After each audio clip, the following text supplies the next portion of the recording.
Hello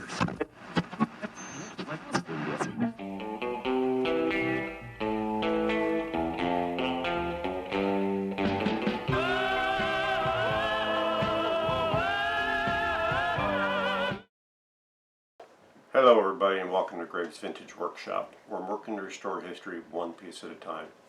Today we're going to be working on part 3 of the Philco 50T-1401 television set.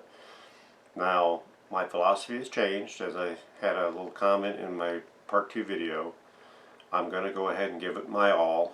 I'm just going to work on the assumption that I'm going to get it working. If I don't, I don't. I'll just be out time and money. But we're going to do it right. I don't know if we can get her going or not, but we're going to give it the best shot. I'm replacing all of the electrolytics. I'm going to replace all of the paper caps and all the bumblebee caps, and I'm going to change resistors that are out of tolerance. Now I'm not shotgunning the resistors, however I am shotgunning the caps. So we're going to get all that done. I'm going to go back in the high voltage box. I'm going to order some Corona dope. Going to go over the flyback with some Corona dope. I've got some new 20,000 volt cabling ordered. I'm going to replace the cable going to the actual picture tube. I'm also going to replace that one I spliced going to the tube inside. So we're going to try and get this done correctly, and once I get all that done, then we'll do a slow power up and we'll go from there. So in this part 3 we will be doing the capacitors, working on the front of the actual cabinet with the glass and the mask and things such as that. Still waiting for my electrolytics to show up. Got an order with DigiKey, and they may or may not show up by the time we get this video here done. But if not, then we'll take it to a part 4. But we'll see where we get. Let's get started. Okay, so I just got through cleaning both sides of the actual glass for the front of this Philco TV with glass cleaner. It actually turned out pretty good. Now the whole thing's not actually seen because it's sitting on a lip inside the cabinet, and I did clean out the inside of the cabinet to be able to accept it. Let's take a look at that. So there it is down there. It's all cleaned out. You can see the little ledge that the glass sits in. And then there's some, I think what was originally some sort of a foam gasket that went on the sides of the glass that the actual mask sits on top of. And so I bought some at my local Menards here that I'm going to put on the sides of the glass like it was on before. I didn't see any down here in the bottom next to the wood, so I'm assuming the glass set flush with the wood. And then the mask has the gasket between it and the glass. I would have thought it would have been all 4 sides, but it was only on the sides, so that's where I'm going to put it, just on the sides. Okay, I shot a fresh coat of off-white, kind of ivory colored paint on the mask to cover up all that nastiness. I sanded it first before I shot it on there. It's not perfect. The mask has a couple of cracks in it, little cracks. There's one right there, there's one right there, and there's a little one right there. And that's about it, but like I said, I even doubt that I'll even be able to get this set working. So I'm not going to spend a whole bunch of time on this stuff, but I do want it presentable, so even if it doesn't work, it can look halfway decent. So that's why I sprayed it. Now once that gets good and dry, I'm going to go ahead and set it in the cabinet here, which, as you can see, I've got the glass in now with the gaskets on there. Like I said, the gaskets are only on the side, not on the top and bottom, so that's the way I put it. Hopefully it don't look too bad from the outside in when you look in. Alright, so I'm getting ready to put the picture tube back in the cabinet because there's no reason to keep it out of the cabinet, and I'm concerned it's going to get hit and broken or something. So my new refinished mask, well, my old refinished mask is back in. I gotta say, it looks fantastic in there. It looks so clean. The glass looks awesome. Interesting thing about it is, I don't know if you can tell in the visual, but it's not centered in the opening, and I used the exact same holes. I didn't change anything that came on that TV, and so there was no way. It's got like freaking 10, 12 screws. Actually, it's 13 screws, and they're staggered around, so you can't mess it up. But yeah, it's about, I'd say it's probably 1/8 to 1/4 of an inch more this direction than on that side. But one of the things that is upsetting me is the gasket I put in there. When I went to put this in, I had to shift it this way, and it exposed the gasket on that side. And part of it's hidden good on this side, and a little bit sticking out on this side. And so I'm going to have to pull it back out. And the wood screws, when I put them in there, they weren't the tightest in the world anyway. And I hate to take it back out of there. But it ain't right, because you can see that gasket, and you shouldn't see that gasket, I'm pretty sure. But I guess I'm going to have to do it. At least the gasket, I mean the gasket had some adhesive on it, but I don't think that it stuck that great. Anyhow, there's the picture tube sitting there ready to go in. But, guess I'm going to have to pull that back out. Okay, I got the mask, the glass, and the picture tube all back in. Nice and clean, everything looks good. I got that gasket pushed in the way it needed to be pushed in on both sides. Wasn't easy, but I got it without having to pull the mask back out. Let's look at the back.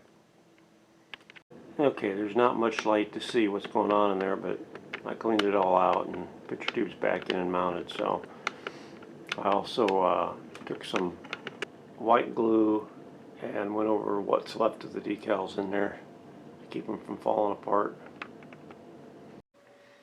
Okay, so I know I said I wasn't going to do much to this thing until I could power it up and see if anything was going to work, but you know me, I can't leave well enough alone, so anything is obvious that I can get to fairly quickly and easily, and I have parts for them, I'm going to go ahead and do. So this C2 capacitor here is a 2-part capacitor. Both of them are 40 microfarad at 450 volts.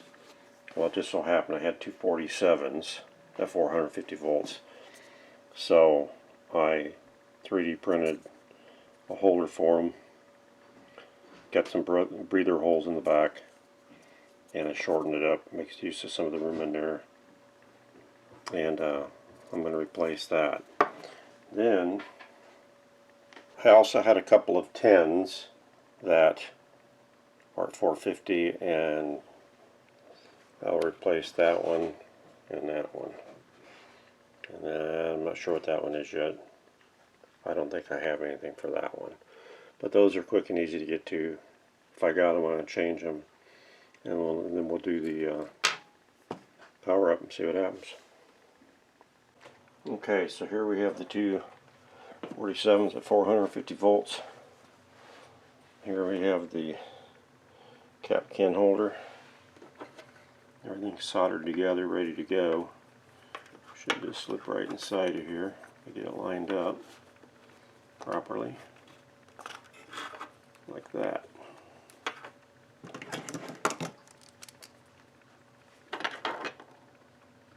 There we go. And there it is. Fits in there good. It'll work quite well. And there it is, the C2 completed. I'm going to move up to those 210s, we'll get those in, and I'll show you when I get done with that. Okay, so that's a 0.5 at 400 volts. I don't have anything close to it. This one is a 2 at 50 volts, and I have this little radial 2.2 at 450. It's overkill on the voltage, obviously, but the microfarads is close at 2.2, so I'm going to go ahead and put that one in here. And yeah, at this point, am I shotgunning a little bit? Yes, I am shotgunning on these electrolytics for what I have, just because I don't want to risk burning something else up. I have a 10 for that 8 microfarad, but my 10's only for 450 volts, and that's rated at 475, so I don't know if I should, if a 450 at 10 is better than one that's possibly just all shorted internally anyway. I mean, this one that I changed, it was leaking out the bottom on it. That was one of those tins. I also replaced this capacitor here. There's a 0.0047 right here because it was very obviously cracked.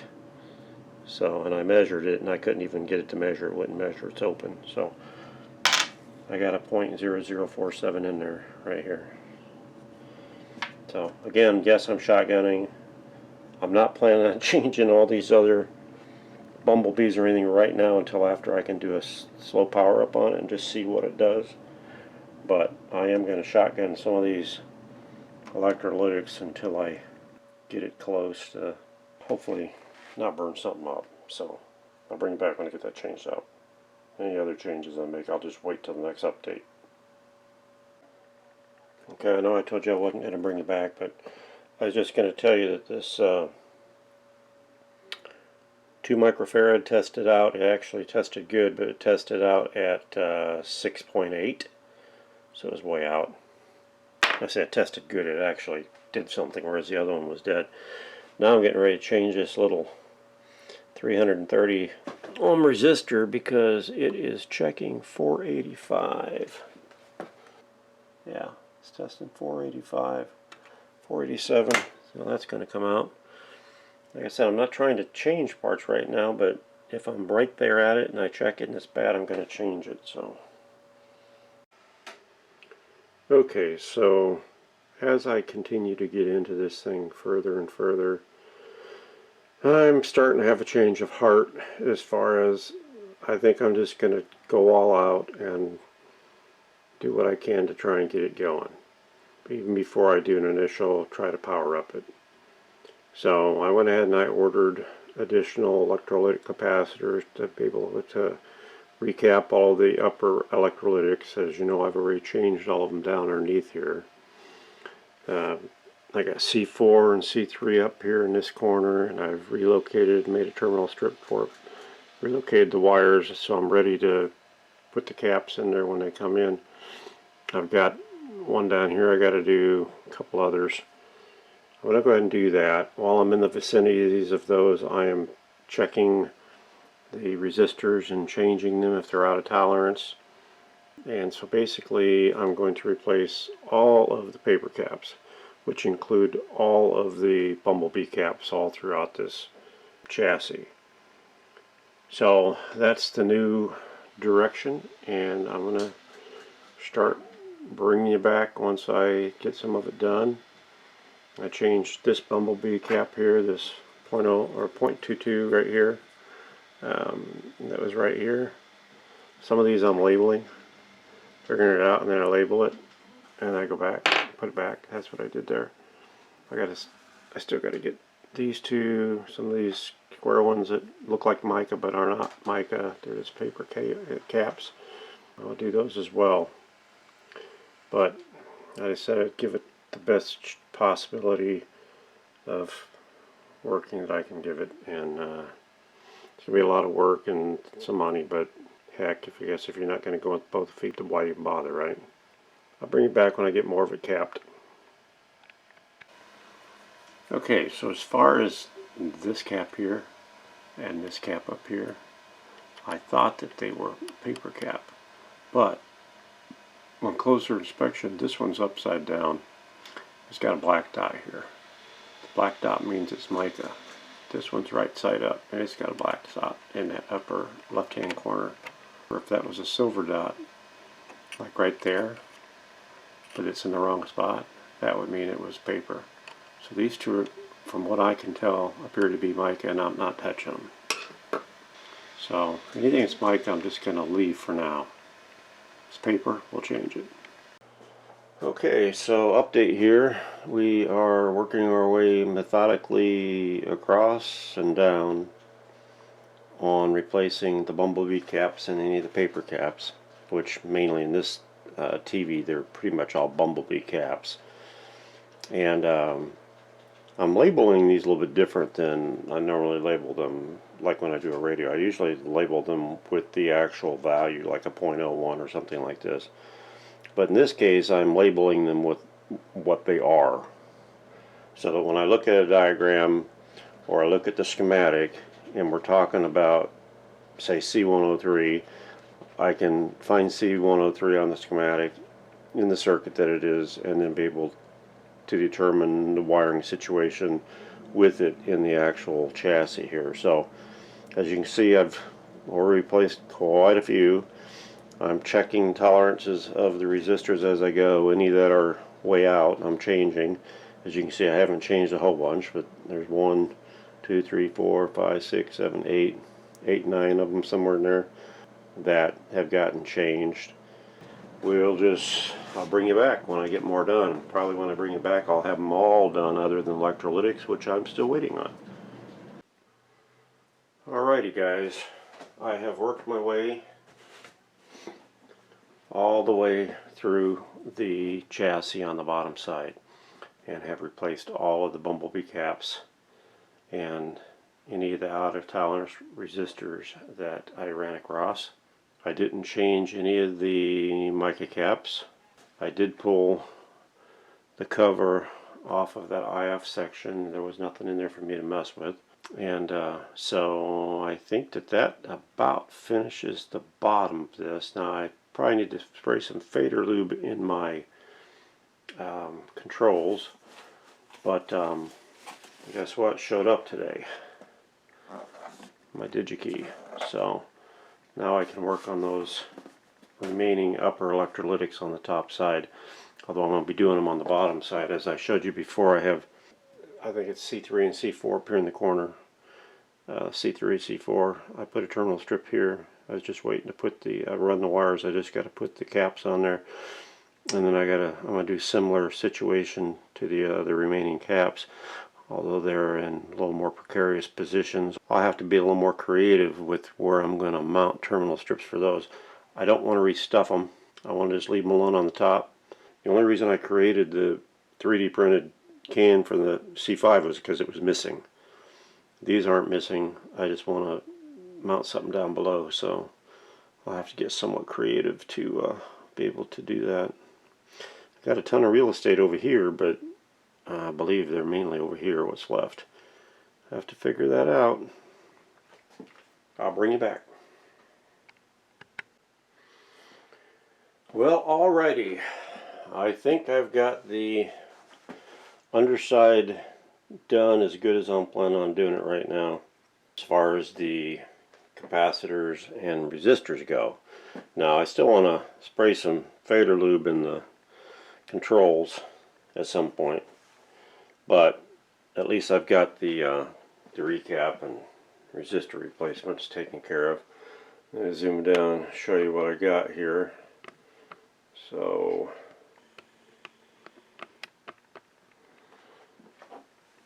alright, so this one in here, I added a terminal strip in here, and that's the C1 cap. That's there. That's the C2 cap right there. And then if we go up here, that's C3 cap, that's C4 cap. Added a terminal strip in there. That's those. C5 cap is the one that was missing, is on the top side that I made the 3D printed black housing for. So then we've got C6, which is these three capacitors right here. This was a real pain. That cap's taped inside there. Everything was over top of it. I went ahead and cut everything off, managed to get things out of the way, put in a terminal strip. I've got the three caps in there, the proper wiring. You can't see them because they're kind of blocking, but most of those resistors in there are changed. So that is C6. And then we've got down here C7 and C8. I guess I forgot to label C9. There's C9 right there. And C10. I can't label him, he's way too little. Right there. So yeah, they're all done. And that's pretty much it for the electrolytics. And then all the other capacitors that are in there and resistors. And like I said, it was a lot of work and a lot of hard getting into that stuff, but I managed to get it. So I think that this is probably a good spot to leave this particular part 3 video. I think what I'm going to do is get those controls sprayed out a little bit, and then I'm going to put this back down flat. I'm going to double check my work, triple check my work before I do that. And then in the next part, hopefully by then, my high voltage wiring will be here, and I can replace the high voltage wiring, the part that goes to the CRT, the anode for the CRT, and the one that goes to the one tube in there that somebody had spliced, and I re-spliced it better with heavier wire, but I think it's supposed to be high voltage wire to start with. So we'll do that, and once I get all that done, then we'll be ready to slide it back in, plug everything in, and do a first power up and see if I get anything out of it. So again, for this part,